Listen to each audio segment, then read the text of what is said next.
సహజంగా రాజు సింహాసనాన్ని అధిష్ఠించిన తర్వాత రాజు ఏం చేస్తాడంటే ఇంకా శత్రు శేషము లేకుండా ఎప్పటికైనా ప్రమాదమే అని శత్రువులను ఎవరిని ఉండనివ్వడం. కానీ ఈ రాజు అలాంటి వాడు కాదు. మేలు చేయడానికి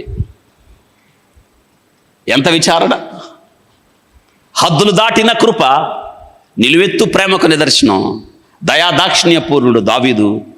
అంతకన్నా దయాదాక్షిణ్య పూర్ణుడు దావీదు కుమారుడైన యేసుక్రీస్తు ప్రభువారు. అవును, హద్దులు లేని ప్రేమ, షరతులు లేని ప్రేమ, కొలతలు లేని ప్రేమ, క్రీస్తు కల్వరి ప్రేమ నిన్ను ప్రేమిస్తుంది. ఇదే ఈరోజు వాక్యం. ఆ క్రీస్తు నీలో ఉన్నప్పుడు నీ చెయ్యి చాచాలి, అనేక మందిని లాక్కొరావాలి లోనకి. నీలో ఉన్న క్రీస్తు ప్రభు నీకు శక్తినిస్తాడు. సంఘము నీవు నేను చేయాల్సిన పని ఇది. ఎంతమంది భిక్షం ఎత్తుకుంటున్నారు చూడండి చుట్టుపక్కల.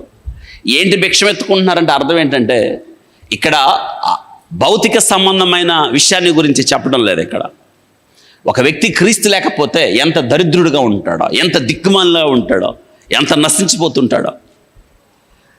దావీదు విచారణ మొదలుపెట్టాడు మేలు చేయడానికి. ఉన్నారా, ఎవరైనా ఉన్నారా అంటే అందరికీ ఎక్కడో దాక్కుని ఉన్నాడు ఆయన, దాసు ఎక్కడో మూల. ఇంతలో ఒకడు సందేశాన్ని ఇచ్చాడు. అయ్యా, ఆ ఇంటి గురించిన వివరాలు అప్పుడు సౌలు ఇంట్లో పనివాడు ఒకడు ఉన్నాడు, షేబా అనేవాడు. అతనికైతే వివరాలు తెలుస్తాయి అంటే షేబాని ప్రవేశపెట్టారు దావీదు దగ్గరికి.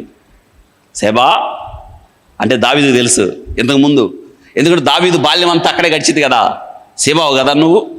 నిజంగా దావీదు అంత మంచివాడండి. ఆ 12 కూడా ఏమని పేరు పెట్టి పిలుస్తున్నాడు? షేబావు కదా నువ్వు. మనమైతే తెలిసినా కానీ ఎవరు నువ్వు, ఎక్కడో చూసినట్టుందే నిన్ను, తెలియనట్టు మనం అంత దొంగలం, గర్విష్ఠులం. మనం ఒక్కోసారి గర్విష్టంగా ప్రవర్తిస్తాం. మనం తెలిసినా తెలియనట్టే, చూసినా చూడనట్టే.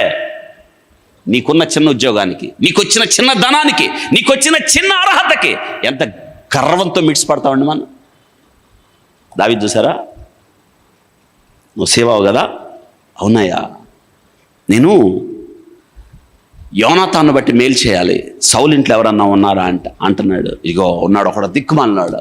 అయ్యా ఉన్నాడు ఒకడు కుంటాడు. దావీదు అంటున్నాడు, ఎక్కడున్నాడు?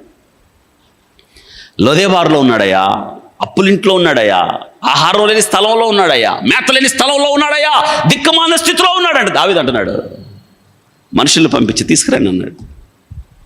చూసారా, ఇదే కృపతో కూడిన పిలుపు. కృప బయట ఉన్న వ్యక్తిని లోనకి తెచ్చే కృప. ఈరోజు మన జీవితాల్లో కూడా అదే కదా వెల్లడేది. ఒకనప్పుడు మనం కూడా ఇదే స్థితిలో ఉన్నాం, కానీ క్రీస్తు ప్రేమ మనలను వెతికి రక్షించాను. వింటున్నారా? క్రీస్తు కల్వరి ప్రేమ అద్భుతం ఏంటో తెలుసా? వెళ్ళారు దావీదు మనుషులు, వెళ్ళారు ఎవరి దగ్గరికి? మెఫీబోషెత్ దగ్గరికి. దావీదు నేను రమ్మంటున్నాడు అనగాని ఇంకా చూడండి ఏమనుకొని ఉంటాడు? ఖచ్చితంగా నన్ను చంపుటే, మా తాత చేసిన దోషం నా మీదకి భయపడుతూ మరి పిలిచింది రాజుగారు కదా. భయపడుతూ వస్తే పాపం కుంటి కాళ్ళు కలిగిన వాడు మోసుకొని వస్తున్నారు అతన్ని, విరిగిన కాళ్ళు. దాది తప్పితం పడవేయడం ద్వారా వచ్చిన దుర్గతి ఇది. ఒక కుంటివాడు దావీదు ముందుకు ప్రవేశపెట్టబడిన తీరు అద్భుతం. నీ స్థితి నా స్థితి అదే.